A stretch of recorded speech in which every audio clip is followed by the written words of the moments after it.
Alasan mengapa konsinyasi ini bisa terjadi? Karena sistem konsinyasi artinya dalam berbisnis, para penjual tidak akan pernah kekurangan stok barang dagangan yang dijual. Alasannya, karena produk dan barang akan terus dikirimkan oleh pihak dari pemilik barang dan dengan adanya penjualan konsinyasi, pemilik produk akan mudah mengetahui barang yang laris di pasaran dan barang yang tidak laku. Hal ini sangat bermanfaat karena pemilik produk bisa meningkatkan produk yang laris terjual dan mengevaluasi produk yang tidak laku.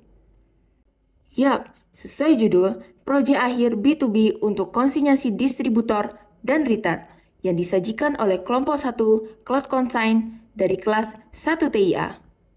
Hai teman-teman semuanya, selamat pagi, selamat siang, selamat sore, selamat malam bagi teman-teman yang menonton video ini. Perkenalkan, kami dari kelompok 1 dari Cloud Consign dari kelas 1 TIA dengan ketua kelompok Agnes Felicia dan 4 anggota kelompok yaitu Kristi, Alex Alexander, Freddy, dan Reno Keane. Dari proyek tersebut ada beberapa hal yang harus dibahas. Yang pertama, pengenalan. Yang kedua, gambaran umum proyek. Yang ketiga, metode pengembangan perangkat lunak. Yang keempat, output pekerjaan pertahapan metode pengembangan atau planning. Gambaran umum proyek B2B konsinyasi distributor dan retail. Kira-kira apa ya? Nah, gambaran umum proyek ini termasuk sebuah implementasi sistem yang memungkinkan kedua pihak untuk melacak dan mengelola manajemen produk dengan lebih efisien. Dengan pengimplementasian proyek tersebut dapat memberikan pengurangan risiko dan biaya bagi retail, karena mereka hanya membayar produk yang dia ambil dan distributor setelah terjual kepada konsumen akhir. Distributor juga dapat mengoptimalkan manajemen pendataan dan meningkatkan hubungan dengan retail melalui pemantauan yang lebih baik terhadap penjualan dan persediaan produk. Metode pengembangan perangkat lunak dari sistem website B2B konsinyasi untuk distributor dan retail. Metode pengembangan perangkat lunak yang kami gunakan adalah metode Agile. Mengapa? Karena metode pengembangan perangkat lunak Agile adalah pendekatan yang sangat fleksibel dan berorientasi pada kolaborasi yang bertujuan untuk menghasilkan perangkat lunak secara iteratif dan inkremental. Metode ini pun menekankan pada responsif terhadap perubahan, keterlibatan aktif pelanggan, dan peningkatan terus-menerus. Metode pengembangan Agile banyak digunakan oleh pengembang perangkat lunak karena memiliki sejumlah keunggulan dan manfaat yang membuatnya menjadi pendekatan yang efektif dan efisien. Ada beberapa tahapan dalam metode pengembangan perangkat lunak Agile. Yang pertama, requirement atau planning. Pengembang dan klien membuat rencana tentang kebutuhan dari perangkat lunak yang akan dibuat. Yang kedua, analisis.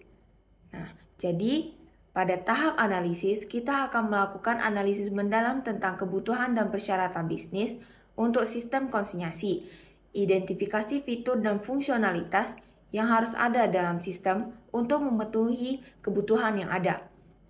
Yang ketiga, adanya desain atau dokumentasi.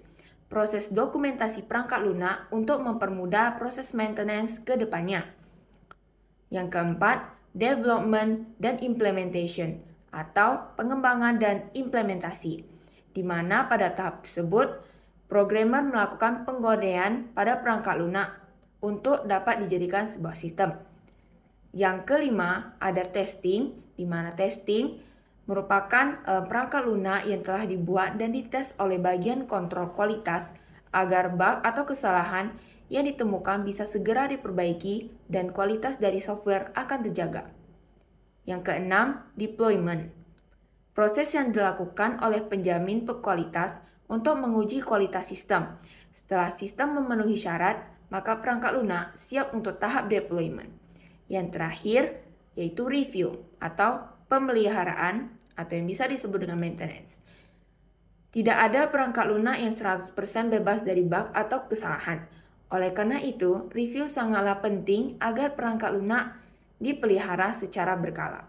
Output tahapan metode pengembangan perangkat lunak dari sistem website B2B konsinyasi untuk distributor dan retail. Pada tahap planning atau requirement, kita akan melakukan kegiatan focus group discussion dengan klien. Jika kita memiliki keraguan, kita boleh melakukan kegiatan wawancara untuk memvalidasi ulang. Setelah melakukan kegiatan wawancara untuk memvalidasi ulang, oleh karena itu, kita bisa melanjutkan ke bagian survei tentang kebutuhan klien. Kemudian adanya analisis. Dalam analisis, kita bisa melakukan analisis mendalam tentang kebutuhan dan persyaratan bisnis untuk sistem konsinyasi. Kita bisa identifikasi fitur dan fungsionalitas yang harus ada dalam sistem untuk memenuhi kebutuhan yang ada. Dalam analisis, kita bisa bedakan fiturnya berdasarkan kebutuhan fungsional dan kebutuhan non-fungsional. Desain. Proses desain atau perancangan merupakan salah satu tahap penting dalam pengembangan perangkat lunak. Tahap ini biasanya terjadi setelah perencanaan awal dan sebelum tahap implementasi. Proses desain bertujuan untuk merancang arsitektur sistem dan merinci cara implementasi fitur atau fungsionalitas yang telah diprioritaskan. Kami akan merancang terlebih dahulu di bagian ERD atau Entity Relationship Diagram.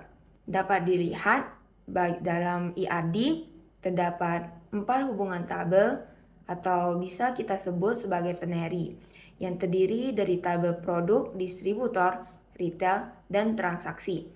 Oleh karena itu, cardinality ratio untuk setiap tabel ialah many to many. Selain itu, dalam perancangan sistem kita juga harus merancang flowchart bisnis dan kelas diagram untuk pengimplementasian website secara garis besar terkait sistem apa yang ingin kita kembangkan.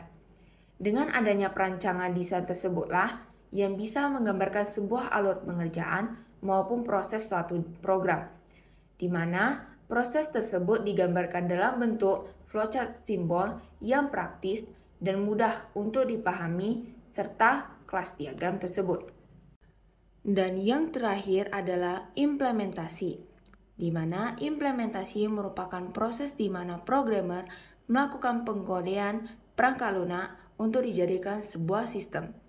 Berikut adalah gambaran sistem mengenai B2B konsinyasi untuk distributor dan retail. Sekian dari kami terkait gambaran proyek B2B untuk konsinyasi antara distributor dan retail.